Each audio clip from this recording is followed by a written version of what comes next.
गीता का एक श्लोक जिसका अर्थ मैं आपके अनुभव और आपकी समझ में समझना चाहूँगी।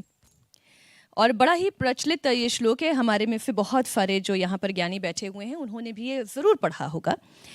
नियतम कुरु कर्म त्वम कर्म जायो हा कर्मणा शरीर यत्रापि च तेन प्रसिद्धेत कर्मणः। कर्म का धर्म गीता कैसे समझाती है? कर्म और धर्म स्वतंत्र नहीं है। ऐसा समझिए कि जैसे बहते हुए पानी को एक धारा चाहिए, एक वैली चाहिए, दो घाट चाहिए। इन सब बंधनों से पानी का प्रवाह, गंगा की धारा गोमुख से गंगोत्री तक एक व्यवस्थित घाटों के बीच में बहती चली जाती है। और जब वो घाटों के बीच में रहती है तो लोग गंगा की पूजा करने जाते हैं, और जब वो घाटों को तोड़कर दौड़ती है तो लोग गंगा से विपरीत भागते हैं। बाढ़ आ गई, बाढ़ आ गई। तो कर्म की धारा को जो धरा और जो घाटों में बहाया जाता है, यही कर्म और धर्म का संबंध है। धर्म वो घाट, वो धरा है, और कर्म बहती हुई धारा है। गीता का पहला श्लोक कहता है धर्म क्षेत्रे कुरुक्षेत्र। ये तो सबसे प्रसिद्ध श्लोक है। उसका अर्थ ये है कि कर्म के खेत में धर्म की खेती करो। आपके पास कर्म का खेत है, मेरा ये स्टूडियो, ये मेरा कर्म का खेत है, और इसमें आपने धर्म की खेती कर दी है, सब महापुरुषों को बुला करके। बस इतना सही।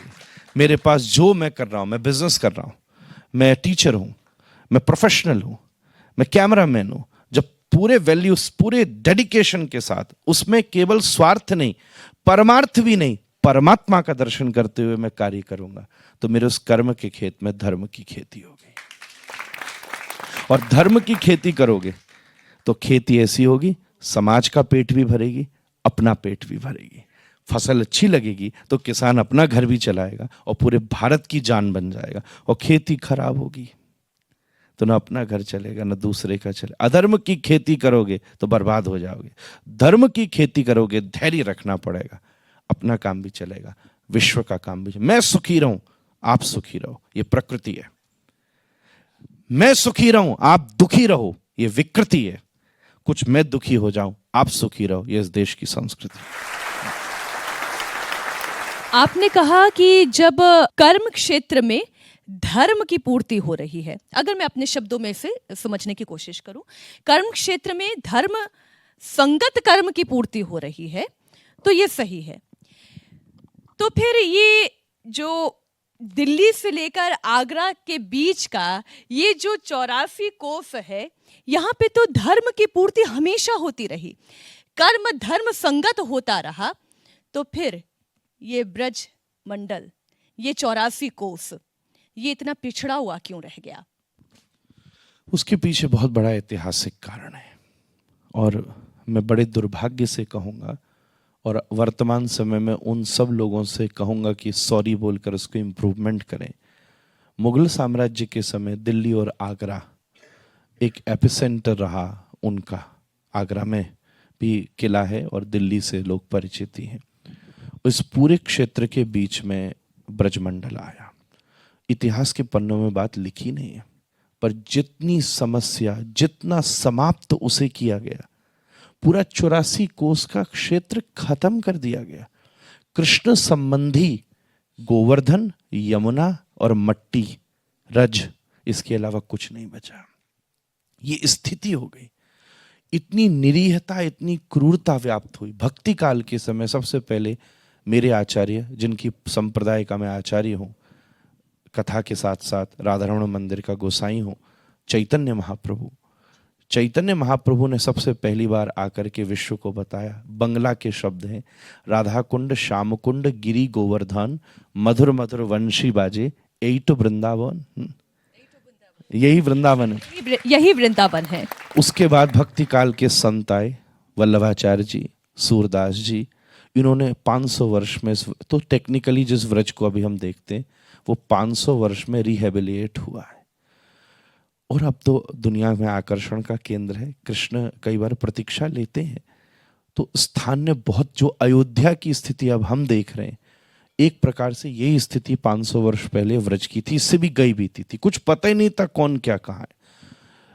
हम महाराज शिवाजी के उपक्रम में भी एक घटनाएं सुनने में आती हैं। जब महाराज शिवाजी भी आए और मुगलों के साथ युद्ध चल रहा था, उस समय औरंगजेब ने शाहजी और शिवाजी, ये सब जो अभी मूवी भी जो बनी है, उस समय जो औरंगजेब ने विश्व भर में, देश भर में हमले किए, उस समय मल्टी स्टोरी एक मंदिर बना था वृंदावन में, हमारे आचार्यों ने बनाया था, गोविंद देव का मंदिर।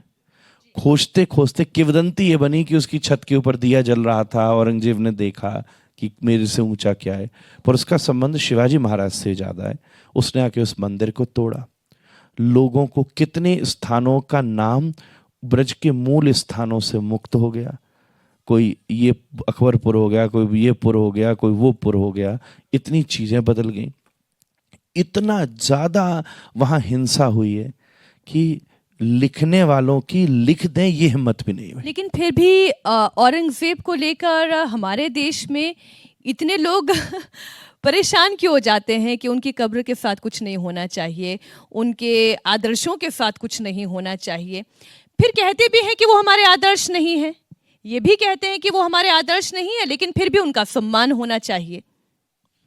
तो ये भारत की मूल धारा नहीं है। मुझे लगता है कि उनके वंशावली में उसका कोई अंश होगा, इसलिए शायद स्वाभाविक आस्था प्रतीत होती है।